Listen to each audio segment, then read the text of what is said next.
Hello everyone, this is Manjula Devi P, working as Assistant Professor in GFGC Kanakpura. In this session, I would like to discuss about fundamental analysis in fundamental analysis with specific to industry analysis. So, the entire analysis comes under security analysis. As in the earlier sessions we have discussed, we carry out fundamental analysis and technical analysis while doing the security analysis. So, in the fundamental analysis, we have already discussed about economic analysis. The second stage of fundamental analysis is industry analysis. Let us see in this what are the various things that we come across. As I was already mentioning, we have already discussed about the economic analysis. This is the second stage or second step of fundamental analysis. After analyzing the entire economy, we need to analyze the particular industry in which you want to make the investment. So, basically what is the meaning of industry? Industry or a sector is a group of firms that have similar technological structure of production and produce similar products. So, these are the similar firms. For example, all cement manufacturing firms comes under cement industry. So, all telecommunication firms comes under telecommunication industry.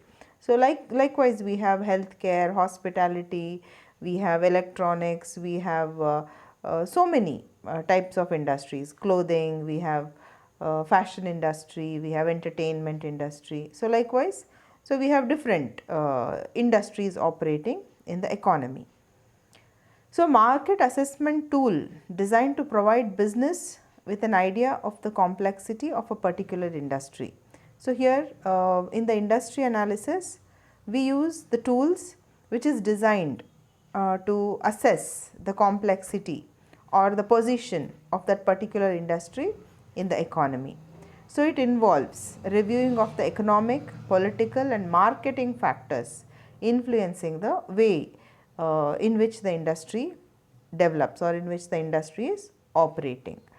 So, major factors can include power wielded by suppliers and buyers, the conditions of competitors and the likelihood of new market entrants. Anyway, we are going to see when we are doing the industry analysis, what are the important aspects that we consider for checking the effectiveness of the industry.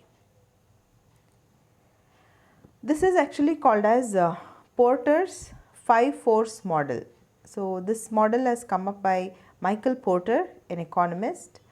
So, he has given this model to assess the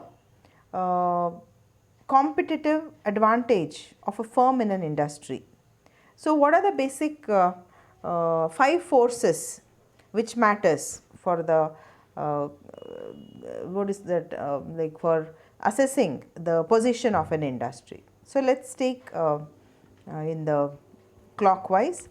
First, on top we have potential entrants. So, if an industry is such where many entrants can come and go, like how it happens in the perfectly competitive market, like if the new firms can come and go. So, then for the firms which are presently operating, for them there will be a threat that the market share will get diluted or the competition in the market would increase. So, then if an industry where there is no entry barrier, then many entrants can come in. Or if the industries which has its own inbuilt entry barriers, maybe technology or maybe because of capital investment or maybe policy matters. So, in that where the industry has entry barriers, then the threat of this new entrants is much less. Okay. So, mainly we have all these oligopoly markets. So, where there are only few players in the market, for them they do not have this threat of new entrants. Then the bargaining power of buyers. Now, if buyers are on the upper hand in the market or the industry is such that where the buyers are having great bargaining power, then if the industries have to bend down to the buyers' bargaining power or their demands, then it is sort of a weakness for the industry. But if industries are having the upper hand, if they decide the price, if they decide the terms and conditions of the sales, then they have a better competitive advantage. Then they have a threat of substitute product or service.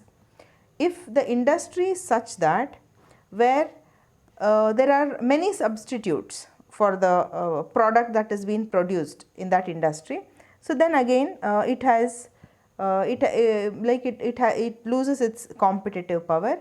If the product that the industry produces is unique, where there is no close substitutes, then the industry enjoys the power in the market. Then we have bargaining power of suppliers. Again, suppliers are the people who supply materials to the industry. If the suppliers are having higher bargaining power, then again industry have to agree to their terms and conditions. In turn, if the bargaining powers of the suppliers are less, so then the industry will have the competitive advantage.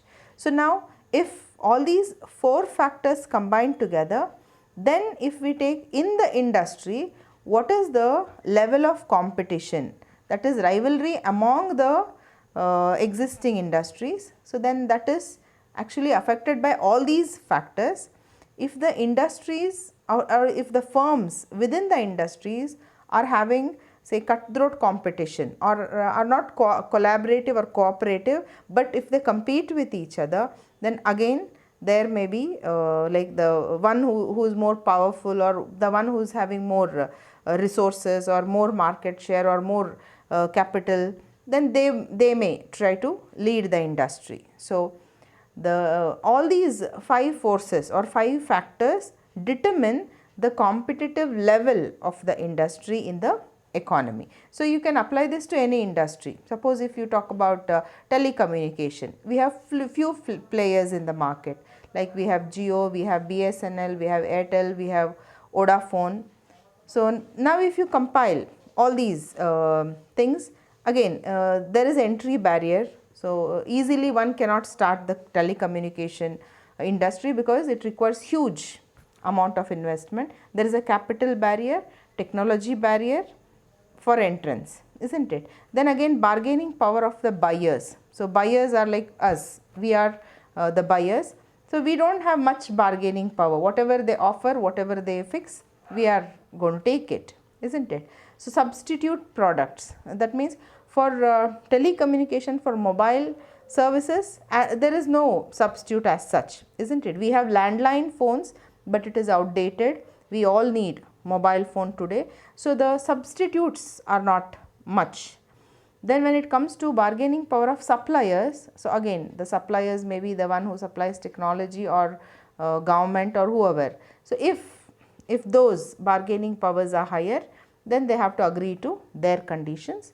Then the rivalry among the existing firms. So we can see that the competition is more because the plans or the rates that each firm tries to impose, the other one tries to alter their strategies also. Once Jio entered into the market, all the other firms were actually sort of forced to change their terms and conditions. So they all started with all this free data or many other plans, whatever Jio was trying to give. Similar to that, all other telecommunication industries also started providing. So that means you can basically apply this model to any industry for that matter to assess the competitive advantage of the industry. Then when we come to the characteristics of industry analysis, so what do we basically do? What is the nature of industry analysis? Basically we see the sales trends of the industry. Now if we take healthcare industry, so sales is actually increasing. Now everyone are using mask, everyone are using sanitizers. So we are actually, there are many variants or varieties of sanitizer, for hand sanitizer, spray sanitizer, for cloth sanitizer, so many variants, isn't it? That means the healthcare and hospitality is something which is where the sales trends are increasing nowadays. Then cost structure of that industry, what is the cost that is basically involved, their fixed cost or variable cost which is actually involved, the cost in the cost of production. Even that is one of the key element that we analyze. Then the technology which is used in the industry. Then what is the government attitude towards that industry? If government is giving more loans, subsidies or more encouragement to that industry, or government is putting a lot of taxes, barriers on that growth of the industry. Even that matters when we are doing the analysis. Then what about the labor condition? Is the industry is having sufficient labor or there is shortage of labor in that particular industry, also matters.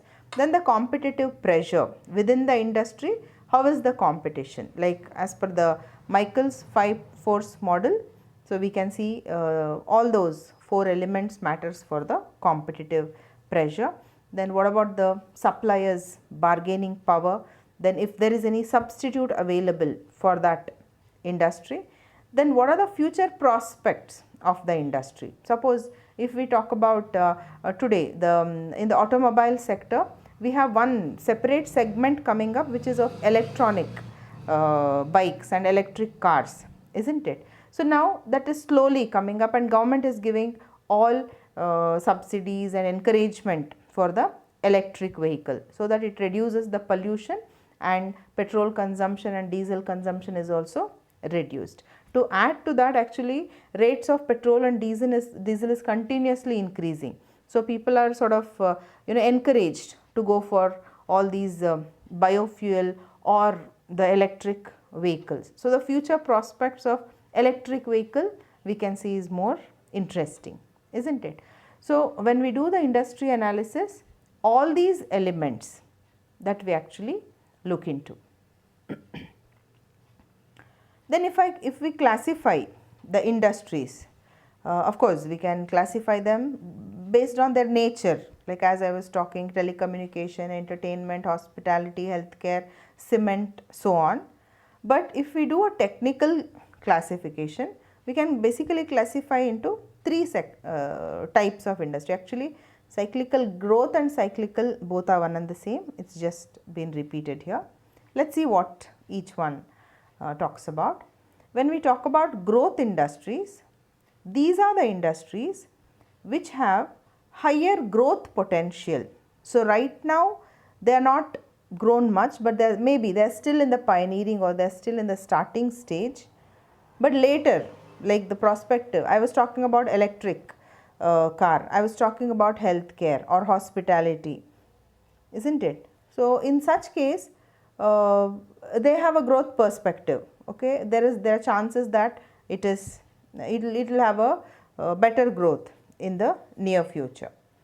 Then when we talk about cyclical industries, these are the industries which are little volatile, means which actually gets directly affected because of the business cycles or trade cycles in the economy. Like at the time of recession, they will go down. When the economy is recovering, they'll also recover. When the economy is in boom, they'll do well. So these are the industries which are directly related to the cyclical changes in the economy. For example, all your entertainment industry or your consumer durables like TV, washing machine, fridge. So all these consumer durables are in a way part of cyclical industries. So all your entertainment, theme park, so many other tertiary sector which is also part of the cyclical industries, because if the economy is doing well, they'll also flourish. When economy goes down, when people don't have enough money with them, definitely they'll not go to a theme park to enjoy a weekend, isn't it? So those are the industries which are called as cyclical industries. Then we have something called defensive industries. So these are the industries which are not affected much by the cyclical changes, just opposite to cyclical industries.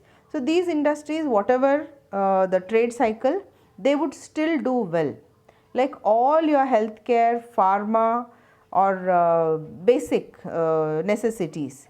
So these are not affected by the cyclical changes, because whatever it is, the healthcare, pharma and the basic necessities industry would still do well because people can't go without it. Okay. So, those are called as defensive industries. Cyclical and cyclical growth are one and the same. So, it is just been repeated here. So, these are the classification that we can make based on the characteristic of the industry. Then when we do the industry analysis, we also have to see the life cycle of the industry. So, which stage is it in? Suppose if when I say biofuel, maybe it is still in the starting stage. It is not expanded or it is not gone to the saturation. Or when I talk about electric vehicles, again still in the on the road, when you see you don't find much of electric vehicles, isn't it? You still see the normal vehicles with petrol and diesel motors, isn't it? So, the industry, at which stage it is in? We have something called pioneering stage. So, where they enter, they get introduced to the market. So, they start to take the market share slowly. So, that is the pioneering stage. Then we have expansion stage. After it gets introduced, after people get to know about it, then slowly the market share or the volume of sales or volume of their business increases. That is expansion stage. Then we have something called stabilization stage. So, here it reaches the maximum point that it can reach into, then it starts operating at that level, then that is stabilization stage. Or in some industries, it so happen after stabilizing or after expansion, due to the market forces, it may start decline also. Like today, if we see many industries or products which has gone out of the market because of say the market has changed, or the players who were in the market, either they have got adopted to the new products or they are just forced to go out of the market. For example, when we talk about before we had cassettes for music, we had cassettes, then CDs came, then discs came, Blu-ray disc and all that. Today the music industry has completely changed. We have gone to the online music stage. Nobody buys the music, nobody buys the cassette, or nobody buys the discs or hard disk or whatever. I mean the CD drives, nobody buys because now the music is available online. Same way when it comes to entertainment industry, especially we saw in this pandemic stage where in 2020 the entertainment industry also had completely changed. When the malls are closed, when the theaters are closed, now people have got a new type of entertainment, that is through online. Again the Netflix has come, Amazon Prime has come into picture, and movies are getting released online, isn't it? So, the entertainment industry again has gone to a complete transformation during this year. So, again it depends. So, we never know, maybe after few years there is nothing called as, you don't find a movie theater. As it is, the normal theaters are coming to an end. Now it was a stage of multiplex. Then after multiplex, now again we have reached a stage where it is online, like Netflix, Amazon. The movies and entertainment industry have got into the online mode. So we never know, industry life cycle keeps changing. So if either you have to adopt to the new technology, new terms, or you have to go out of the industry. So these are the three main stages that we can see when it comes to industry. So measurement of the growth of the industry, we can measure in terms of GDP or GNP. So what is the percentage of contribution to the GDP by that industry? What is the contribution of cigarette industry to the GDP? Maybe it is higher. What is the contribution of alcohol beverages to the GDP? Maybe it is higher, isn't it? What is the contribution of petroleum or contribution of cement industry to the GDP? So we can measure in the total GDP what is the share of this industry. If the share of the industry is large or big, then we can say okay, it is an industry which is very important or which is contributing more to the GDP. Then we have growth rate. We can measure the growth rate in the industry itself. Like what is out of total industries, what is the growth rate of that industry? What is the growth rate of entertainment industry? What is the growth rate of healthcare industry? Okay, we can measure in that way as well. So the industries which are having higher growth rate would attract more investment. Yeah, now we have come to the end of this session. If I recap what we discussed so far, so we discussed about industry analysis. Basically, we find the strength, weakness, opportunities, and challenges attached to that industry. Then it involves a lot of analysis about directly related to the industry, like the extent of competition, demand, availability of labor, availability of resources, suppliers, buyers and their bargaining power. So many, all these factors are analyzed when we are doing the industry analysis, and it also involves analyzing of the life cycle of that industry. So even that is very important, whether it is in initial or it is in expansion or it is already reached the stage of maturity or stabilization, or is it declining. So that analysis also is involved as part of industry analysis. Hope the concept is clear. Industry analysis comes as a part of fundamental analysis. The first one was economic analysis. The second one, what we discussed right now, is industry analysis. These are some of the future references which you can go through for getting the concept more clear and for having more material on it. Thank you very much. Let's meet in the next video for company analysis.